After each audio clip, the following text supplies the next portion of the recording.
दुनिया का सबसे शक्तिशाली देश कौन सा है? कौन सा वो देश है जो दुनिया में राज करता है?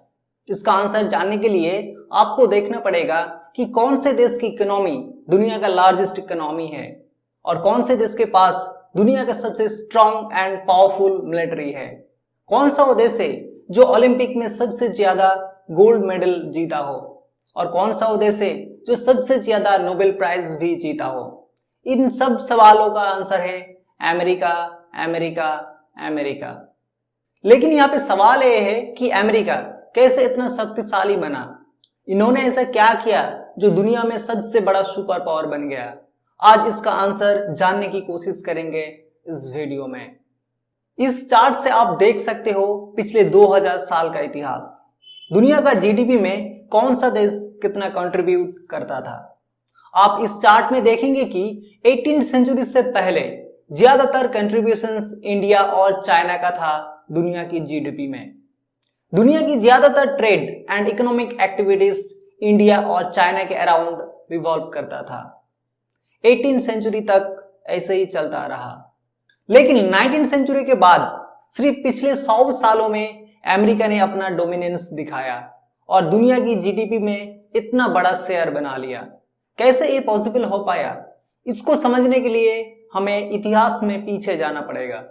साल 1492 में क्रिस्टोफर कोलंबस ने नॉर्थ अमेरिका के पास कुछ कैरिबियन आइलैंड की डिस्कवरी की। इसके बाद ही यूरोपियन को अमेरिका के बारे में पता चला और फिर यूरोपियन अमेरिका में अपना कॉलोनी बनाने लगा। साउथ अमेरिका की ज्यादातर एरिया में स्पेन ने अपना कॉलोनी बनाया था। आज के टाइम इसे लैटिन अमेरिका कहा जाता है, इसीलिए साउथ अमेरिका की ज्यादातर कंट्री में स्पेनिश बोला जाता है। अराउंड 16वीं सेंचुरी में ब्रिटेन ने अमेरिका में कॉलोनी बनाना शुरू किया और बाद में फ्रांस भी अमेरिका में कॉलोनी बनाना शुरू किया। शुरुआत में यही 3 पावर थी जो अमेरिका में कॉलोनी बना रहा था, ब्रिटेन, फ्रांस और स्पेन। उस दौरान अमेरिका में रेड इंडियन रहते थे जिसे नेटिव अमेरिकन भी कहा जाता है। इसके बाद अमेरिका में नेटिव अमेरिकन पॉपुलेशन 90% घट गया था। इसकी कई रीजंस है, लेकिन जो सबसे बड़ा रीजंस है वो है यूरोपियन अपने साथ बहुत सारे डिजीज को लेके आए थे और नेटिव अमेरिकन को ये सब डिजीज से लड़ने के लिए इम्यूनिटी नहीं थी। इसीलिए नेटिव अमेरिकन का पॉपुलेशन लगभग खत्म हो गया था। कई सालों तक यूरोपियन पावर अमेरिका में राज करता रहा और फाइनली 1776 में अमेरिकन को इंडिपेंडेंस मिला ब्रिटेन से और तब एक नया देश का शुरुआत हुआ, United states of America. American freedom struggle एक अलग इतिहास है, लेकिन आज हम लोग 1850 के बाद की इतिहास की बात करेंगे, क्योंकि 1850 के बाद ही अमेरिका का इकोनॉमिक ग्रोथ ऊपर उठना शुरू हुआ था और ये वो जमाना था जब ब्रिटेन, फ्रांस और स्पेन दुनिया भर ज्यादातर जगहों में कॉलोनी बना के बैठी थी। लेकिन तब तक यूनाइटेड स्टेट्स ऑफ अमेरिका एक डेमोक्रेटिक कंट्री बन चुका था। क्योंकि यूएसए एक डेमोक्रेटिक कंट्री था, इसीलिए ज्यादातर स्टेट यूएसए के साथ जुड़ना चाहता था। ब्रिटेन, स्पेन और फ्रांस की कॉलोनी बनने से तो ये बेहतर था, क्योंकि यूएसए के साथ जुड़ने से उनको फ्रीडम, ह्यूमन राइट जैसा बहुत अच्छा चीज मिलता था। इसीलिए फ्लोरिडा, टेक्सास और बहुत सारे स्टेट यूएसए के साथ जुड़ने लगा और ऐसे ही यूएसए बड़ा बनता गया। यूएसए का भी मकसद था कि वो ज्यादा से ज्यादा एरिया को एक्सपैंड करे। इसीलिए यूएसए ने अलास्का को रसिया से खरीद लिया $7.2 मिलियन पैसा देके।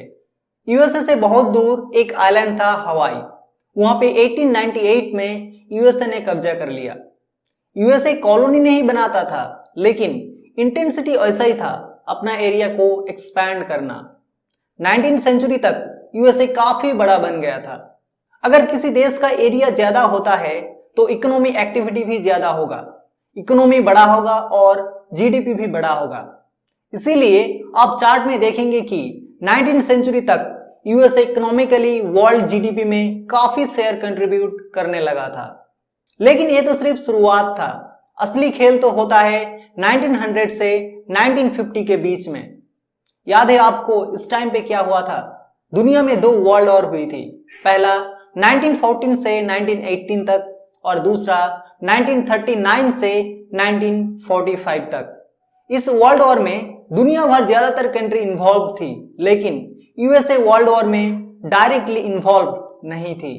हालांकि यूएसए और की लास्ट में इन्वॉल्व हुई थी, फिर भी यूएसए को इकोनॉमिकली उतना ज्यादा लॉस नहीं हुआ था। बाकी दुनिया भर सब कंट्री वर्ल्ड वॉर की वजह से इकोनॉमिकली बर्बाद हो रहा था और उस टाइम यूएसए दुनिया से साइड होके, दूर होके हथियार बेच के अपना प्रॉफिट कमा रहा था। यूएसए अपना हथियार यूरोपियन कंट्री में सप्लाई करता था। वर्ल्ड वॉर की वजह से यूरोपियन कंट्री की इकोनॉमी खत्म होने के कारण यूरोपियन कंट्री की करेंसी वैल्यू घट रहा था। इसीलिए यूरोपियन ने अपना ज्यादातर इन्वेस्टमेंट यूएस डॉलर में करने लगा।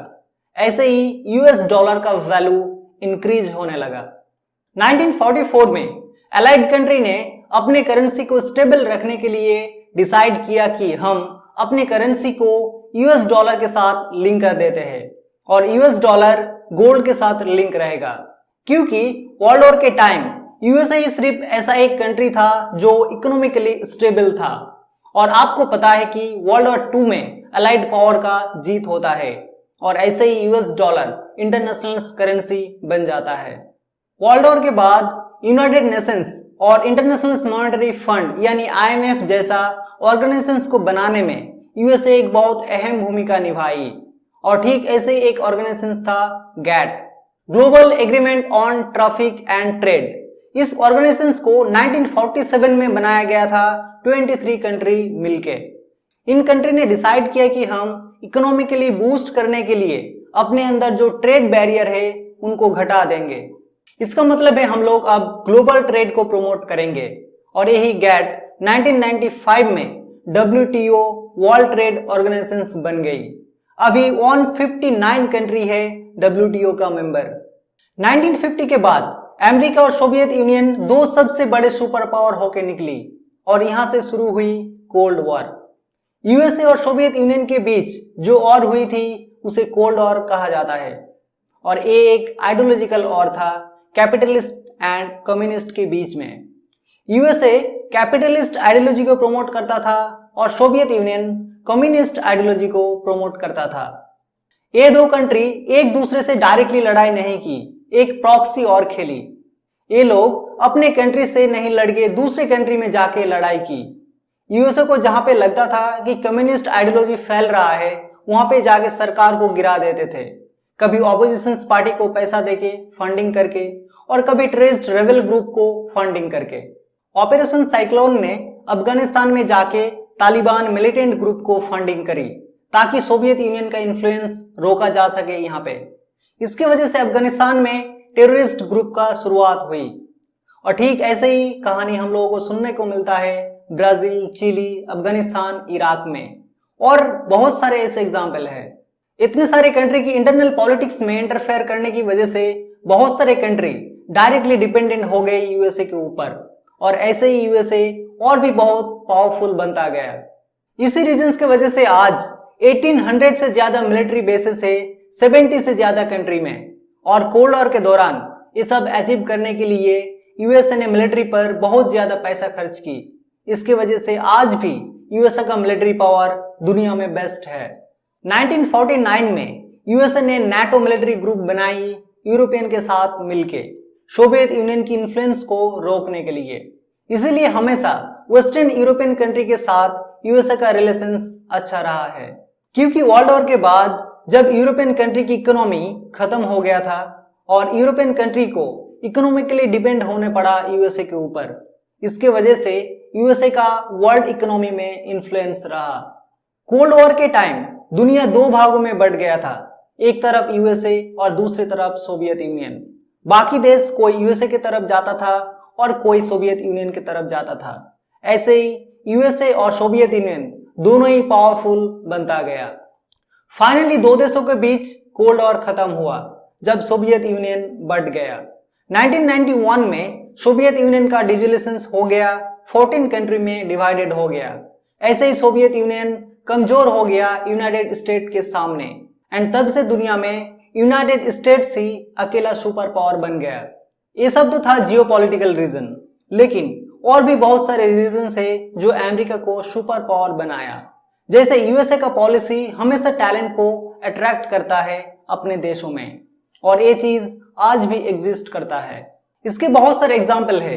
कल्पना चावला, सुनीता विलियम्स, कितने सारे इंडियंस है जो यूएस में जाके सक्सेसफुल बने। अल्बर्ट आइंस्टाइन, एक जर्मन साइंटिस्ट जो अमेरिका में जाके पॉपुलर बने। आज के टाइम पे इलोन मस्क, जो एक साउथ अफ्रीकन है, जो यूएसए में जाके सक्सेसफुल बने। यूएसए का पॉलिसी हमेशा टैलेंट को बढ़ावा देता है, इनोवेशंस को प्रमोट करता है। इसीलिए अमेरिका आज इतने सारे चीजों में बाकी कंट्री से आगे है, दुनिया के एकमात्र सुपर पावर है। लेकिन अगर ह्यूमन डेवलपमेंट इंडेक्स में देखेंगे तो सबसे ऊपर नॉर्वे और स्वीडन जैसे कंट्री आते हैं, क्योंकि ये सब कंट्री सिर्फ पावर के पीछे नहीं भागते हैं, ये लोग पीसफुली रहना चाहते हैं। आज के लिए बस यहीं तक। आई होप ये वीडियो आपको इंफॉर्मेटिव लगा होगा। इस वीडियो को जरूर लाइक करो एंड सबके साथ शेयर करो, एंड इस चैनल को सब्सक्राइब भी कर लो, क्योंकि मैं ऐसे ही इंफॉर्मेटिव वीडियो लाता रहूंगा आप लोगों के लिए। इस वीडियो को देखने के लिए थैंक यू सो मच। जल्द मिलते हैं और किसी वीडियो में।